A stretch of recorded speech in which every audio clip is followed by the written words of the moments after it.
Eu cumprimento os irmãos com a paz do Senhor, amém? Abre a sua Bíblia em Êxodo capítulo 14.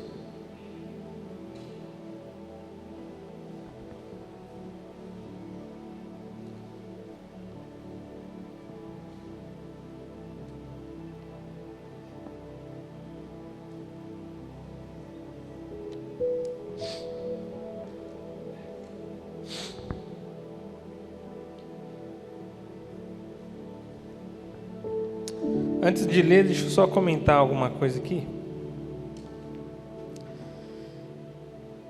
Eu estava conversando com o Cleberson e 2 semanas atrás ele falou para me preparar para trazer a mensagem. E de lá para cá eu não consegui pensar em outra passagem a não ser essa. Eu tentei... A primeira coisa que eu pensei na minha mente era pregar sobre o leproso de Mateus capítulo 8.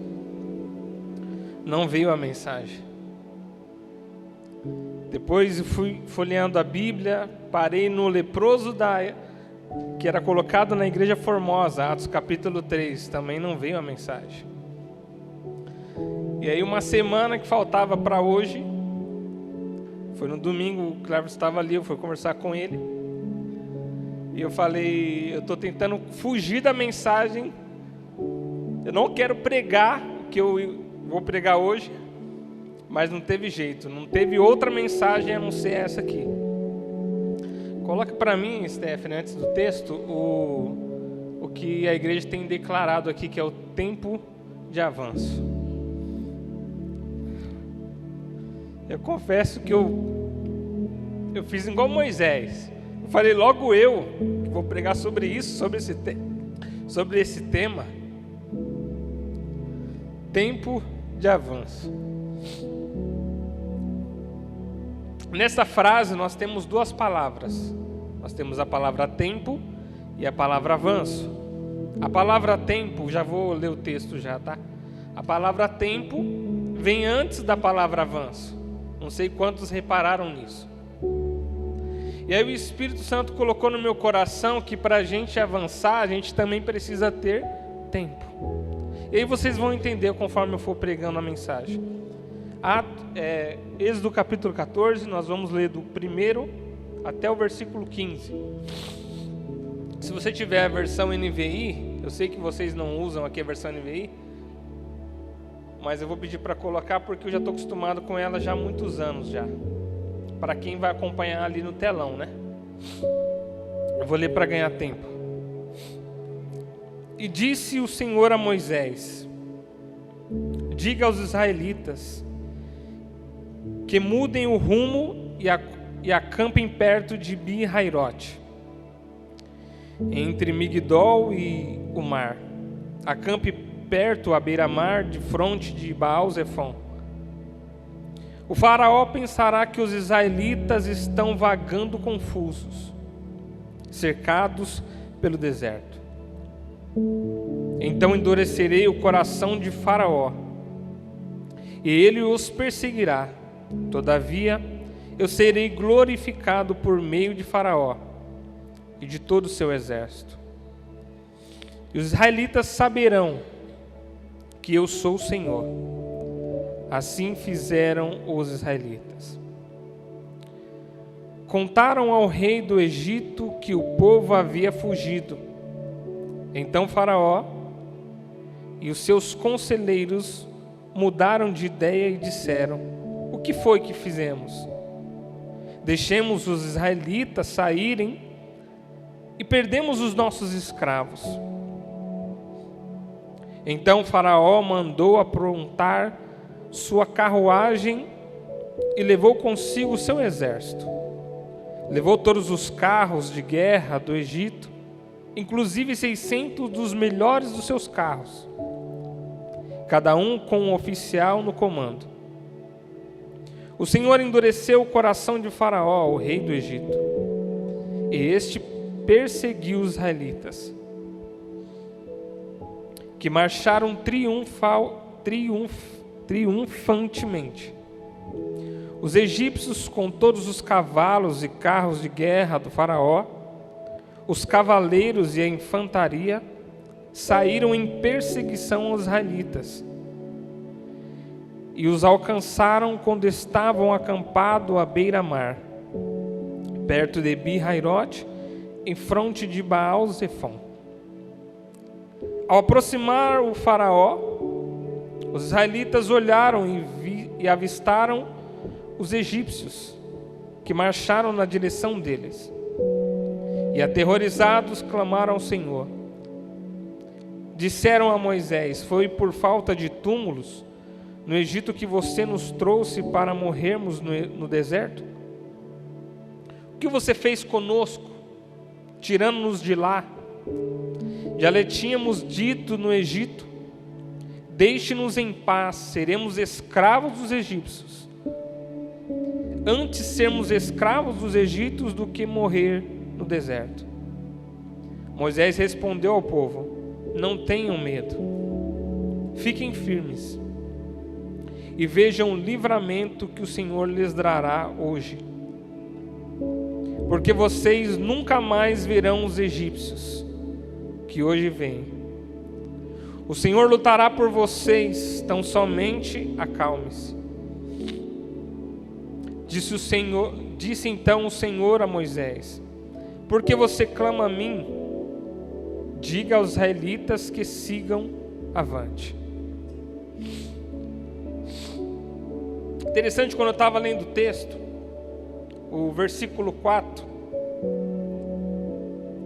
Versículo 4. Então endurecerei o coração de Faraó e os perseguirá. Todavia eu serei glorificado por meio do Faraó, de todo o seu exército, e os egípcios saberão que eu sou o Senhor. E assim fizeram. Deus havia falado com eles o que ele iria fazer. E aí, quando a informação chegou no rei do Egito, no faraó, eles falaram: os israelitas fugiram. Foi o que eles disseram, no caso os egípcios.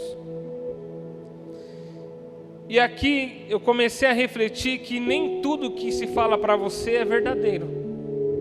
Porque os israelitas não haviam fugido. O faraó tinha libertado eles. E aí Deus fez me levar, quando José estava ali na casa de Potifar. Na versão da mulher, ela tinha falado que José tinha abusado dela. Essa era a versão da mulher. Mas José se esquivou dela e deixou a capa. Então, se você ouvir a versão da mulher, você vai acreditar que José havia abusado dela. Mas se você olhar a versão de José, você vai ver que foi o contrário, o oposto. Depois disso, Deus me levou à passagem de Salomão, quando aquelas duas mulheres trouxeram os bebês. E ele não ouviu uma versão e deu o veredito. Ela ouviu uma versão de uma e uma versão de outra. O que eu estou querendo dizer com isso?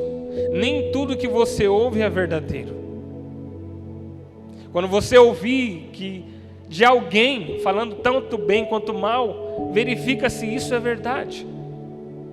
Porque isso se chama calúnia. E quem não foi caluniado? Mas aí então nós seguimos aqui no texto e vemos que a informação vem de forma distorcida. Da mesma forma que nós vimos ali também em Gênesis, que Deus já havia falado para eles o que iria fazer.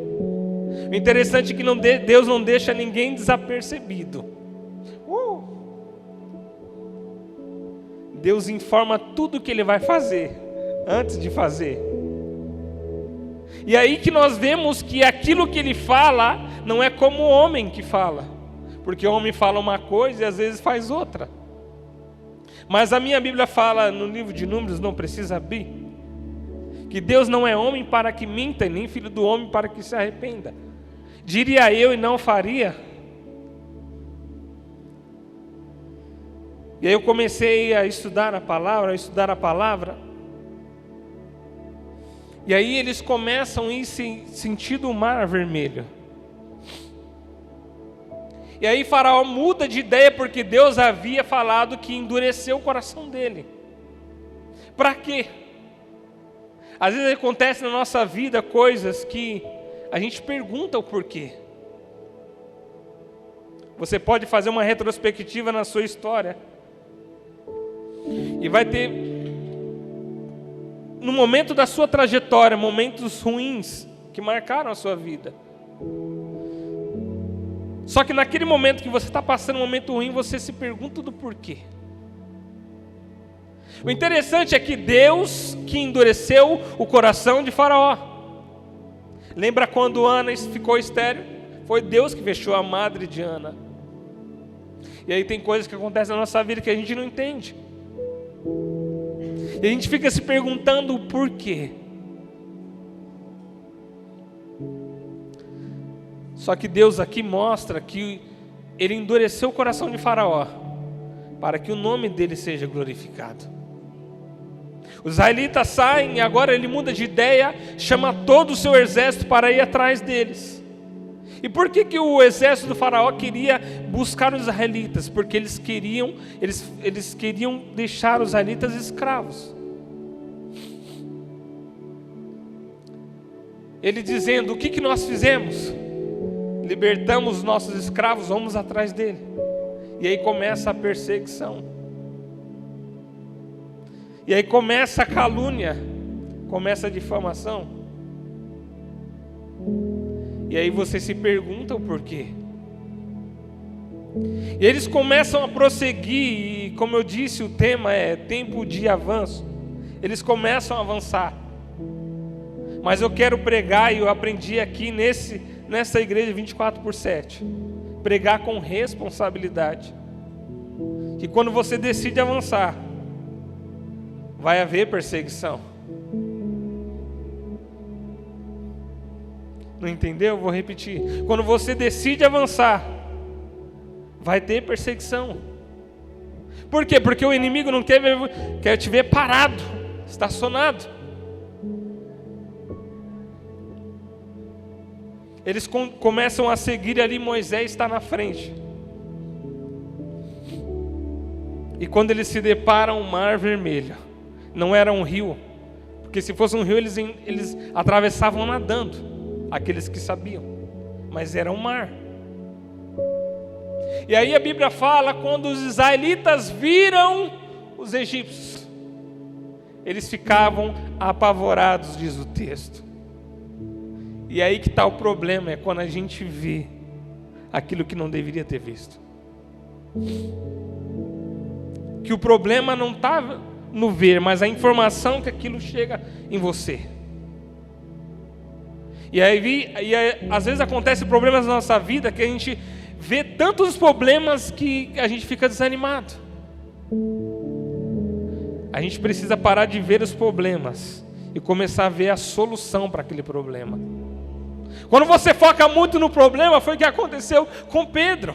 Ele estava indo até Jesus, mas quando ele tirou os olhos de Jesus e começou a olhar para a tempestade, ele começou a afundar.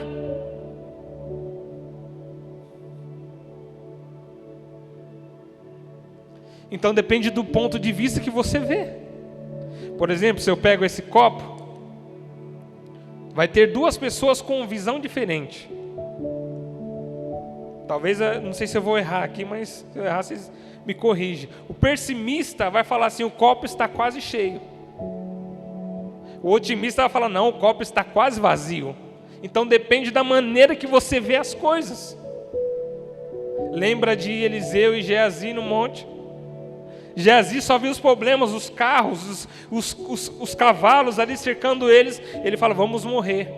Eliseu fala: calma. Ele começa a orar. E quando ele ora para Deus abrir os olhos de Geazi. Quando Deus abre os olhos de Geazi, ele consegue enxergar aquilo que ele não havia enxergado. Talvez esse seja o motivo que alguns irmãos não conseguem enxergar aquilo que o líder conseguiu enxergar. Porque o que eles enxergavam era só os cavalos vindo ao encontro deles. E aí eles fizeram aquilo que todos nós fazemos, que é clamar ao Senhor. Toda vez que passamos por algum problema, a gente clama ao Senhor com todas as nossas forças. Eu não sei de onde a gente arranca a força para clamar quando a gente está com problema. Isso é de todos nós. Você pode perceber que quando você está tudo bem, você ora mais ou menos. Mas quando você está com problema, você ora com tanta força, que se você pudesse, você subia lá no céu para pegar a resposta mais rápido. E eles começam a clamar. Só que o erro não está no clamor que eles fizeram. O erro não está aí. Eles fizeram certinho. Por quê? Porque eles pediram a orientação de Deus daquilo que eles precisavam fazer. E Deus, como Ele responde lá em Jeremias capítulo 33, que diz: clamas a mim e responder-te-ei, anunciar-te-ei coisas grandes e firmes que tu não sabes. O erro não está no clamar. O erro está não esperar a resposta do clamor. Por quê? Porque eles oraram e já queriam resposta instantânea. Lembra de Daniel, que orava lá 3 vezes ao dia? No primeiro dia a resposta já tinha sido respondida a oração. Quando o anjo desce, ele fica preso nas regiões celestiais. E demora mais 20 dias, se passando 21 dias. Mas Daniel parou de orar? Não, ele continuou orando. Enquanto não houver a resposta, não pare de orar. Enquanto Deus não falar com você, não pare de orar. Eu sei que isso vai causar um desânimo, vai causar um desgaste, mas não pare de orar, até que Deus mande a sua resposta. Os israelitas clamam a Deus. E além de clamar a Deus, pressiona Moisés. Quando eu li essa parte, eu vi Moisés sendo pressionado sobre a parede. E eu fiquei imaginando o pastor Alan. Porque quando acontece o problema, as pessoas vão empurrar para quem? Para o líder. E aí, se o líder não tiver um pulso forte, ele também cai na mesma jogada do que eles. Mas Moisés respondeu outra coisa: fiquem firmes, porque hoje vocês vão ver o livramento que Deus dará a vocês.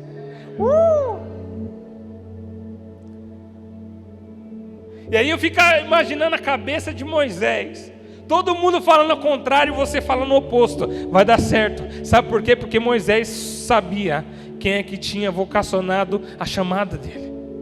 Lembra como foi a chamada dele? Uma sarça pegando fogo. Ele ouve uma voz. Só que ele está no deserto, e no deserto não tem nada.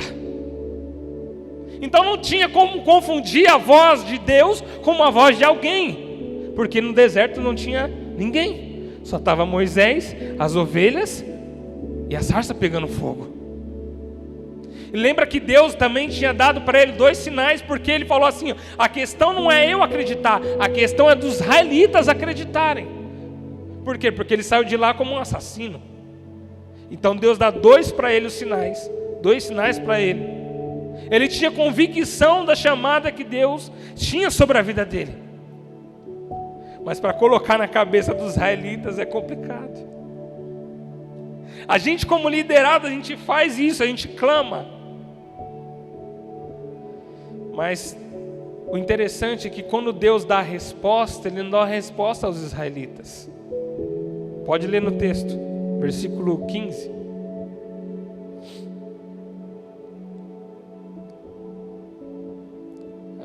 Acho que eu errei o versículo. É 10.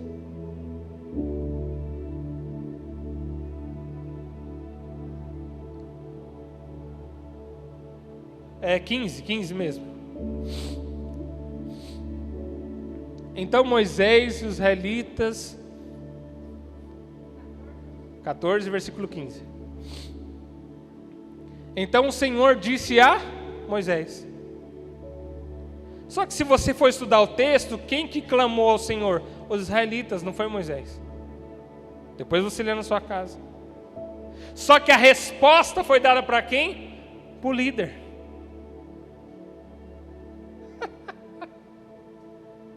E aí tem coisas que a gente, às vezes, fica meio assim, será que é algo do pastor ou será que é algo de Deus? E para você que tem dúvida, disse então o Senhor a Moisés. Quando os israelitas oram, a pergunta vem da terra para o céu, mas quando a resposta vem do céu para a terra. Talvez você não entendeu. A pergunta veio da terra, mas a resposta veio do céu. E talvez você esteja perguntando, isso é coisa de Moisés. Não, foi Deus que falou para Moisés para transmitir aos israelitas. Por quê? Para que não haja dúvida que foi Deus que falou com ele. Porque a gente fica pensando, será que isso é coisa do homem? Não, a resposta veio do céu. A resposta veio de Deus. Moisés simplesmente foi o porta-voz. Lembra de João Batista? O que João Batista era? Ele disse, eu sou a voz que clama no deserto. Em outras palavras, eu só sou o porta-voz, o instrumento de Deus. Porque as pessoas pensavam que João Batista era o profeta escolhido. Algumas pessoas falavam, você é o Messias? Ele disse, não, eu só sou a voz. Eu só sou o meio de que Deus fala através de mim. Então Deus dá a resposta para ele. E aí ele fala assim, por que você está clamando a mim? Diga aos israelitas que avancem. E aí você consegue entender o tema da mensagem. Foi que depois de muito tempo, ao estudar o texto, eu entendi o porquê que o tema da mensagem, tempo de avanço. Está aqui o versículo-chave. Digam aos israelitas que avancem. Então, se você tinha alguma dúvida, se essa era um tema que vinha do homem, esquece. Porque foi Deus que mandou, através de Moisés, os israelitas avançarem. Só que os israelitas estão olhando para o mar. E olhando para trás, tem os cavalos e os egípcios. E agora? Aí Deus manda Moisés levantar a vara e estender a mão, e o caminho se abre. E às vezes nós estamos igual os israelitas, nós estamos vendo o mar, não tem para onde ir, não tem barco, não tem balsa, não tem boia. Mas até então que Deus dá a resposta para ele. E era tudo plano de Deus, isso que eu acho mais interessante, Cleverson. Que era tudo plano de Deus, não que Deus seja um diretor de filme. Mas ele já tinha falado, tudo isso vai acontecer para que o nome dele seja glorificado.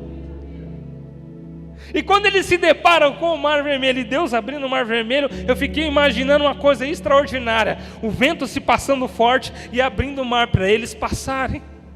E a Bíblia fala que ficou uma coluna de água na direita e uma coluna de água na esquerda. Eu não sei quantos foram aqui naquele parque, eu só vejo na internet os pessoal tirando foto naqueles aquários de vidro. Eu fiquei imaginando, isso daí não é nada perante o que Deus fez ali. Porque nós temos que entender que Ele abriu o mar, e no mar tem tubarão, tem peixe. Só que a travessia não foi assim, blum, como muitos pensam, de uma hora para outra. Isso de fato aconteceu à noite. E eles foram passando. E eu fico imaginando a cabeça dos israelitas, olhando para aquelas paredes de água, impressionado pelo poder de Deus para abrir o Mar Vermelho. Ou seja, aquilo que eles ainda não tinham visto. Eu vou repetir, Jeremias capítulo 33, versículo 3. Os israelitas clamaram, e aí Deus fala para nós: clamas a mim, e responder-te-ei coisas grandes e firmes que tu não sabes. E eu fico imaginando eles olhando nas paredes, e Deus abrindo o caminho para eles passarem.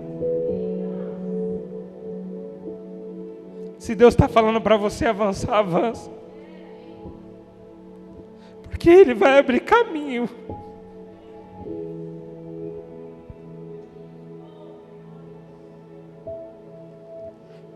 Porque não foi o homem quem disse. Se Deus vai falar para você avançar, avance. Não pense, não tenha dúvida, avance. Não sei porquê, mas na minha memória vem de novo a imagem de Pedro. Pedro fala: Senhor, se é o Senhor que está aí, manda eu ao teu encontro.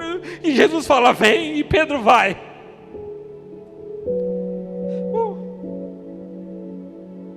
Então, se Deus mandar você ir, não importa se está acontecendo uma grande tempestade, vai. Não importa o que está acontecendo, se Ele mandou você ir, vai.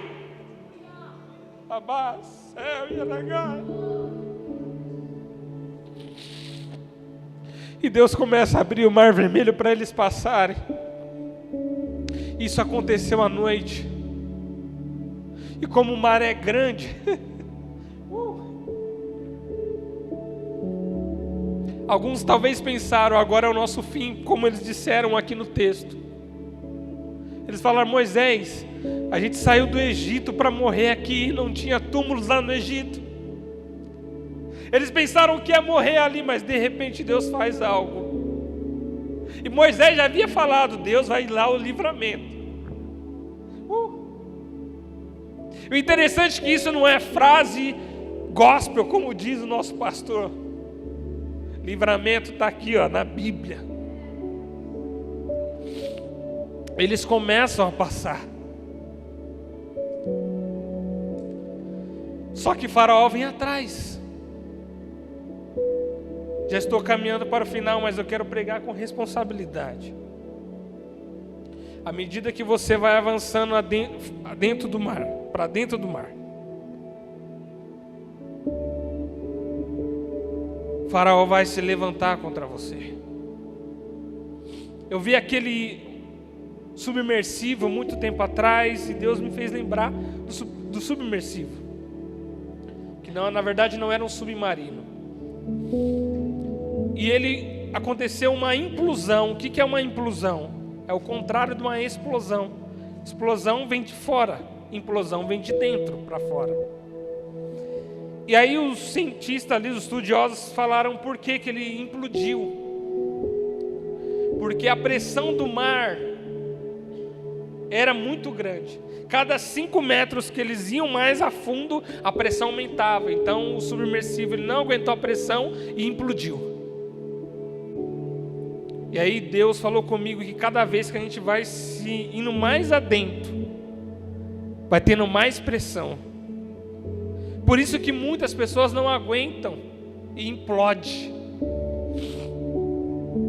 Mas saiba de uma coisa, que quanto mais a gente for para dentro, a gente não escolheu ir para dentro porque a gente quis, mas foi a ordem de Deus. E eles estavam passando. Passou a noite, a madrugada, no amanhecer eles atravessaram. Sabe o que significa isso? Eles pensavam que ia morrer lá na frente do Mar Vermelho. Mal eles sabiam que a jornada deles ainda ia muito longe.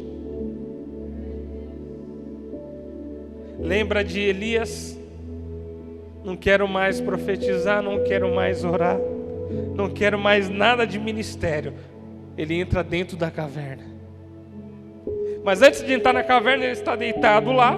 O anjo vem dar pão para ele, ele come. Ele volta a dormir, o anjo fala: come, porque a sua jornada ainda é longa. Eles achavam que era o fim dele, mas a jornada ainda é longa. Ou seja, nós vamos alcançar lugares ainda muito mais longe. Só que a frase é tempo de avanço. E eu fiquei pensando: Senhor, mas para a gente avançar precisa de tempo, sim. Eles entraram à noite, passaram a madrugada, de dia eles conseguiram atravessar e alcançar a vitória. E aí Deus me falou o seguinte: eu sei que vocês precisam de tempo. Aí eu lembrei da outra frase que tem sido pronunciada aqui nessa igreja, que é aquilo que a gente faria em 10 anos, a gente vai fazer em 1.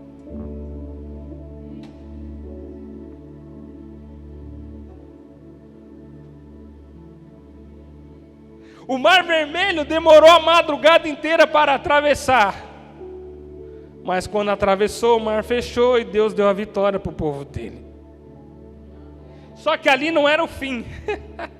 Ali era só o começo. Porque eles ainda iam ter que atravessar o deserto para chegar a Canaã. Eu encerro a mensagem aqui e você fica de pé em nome de Jesus.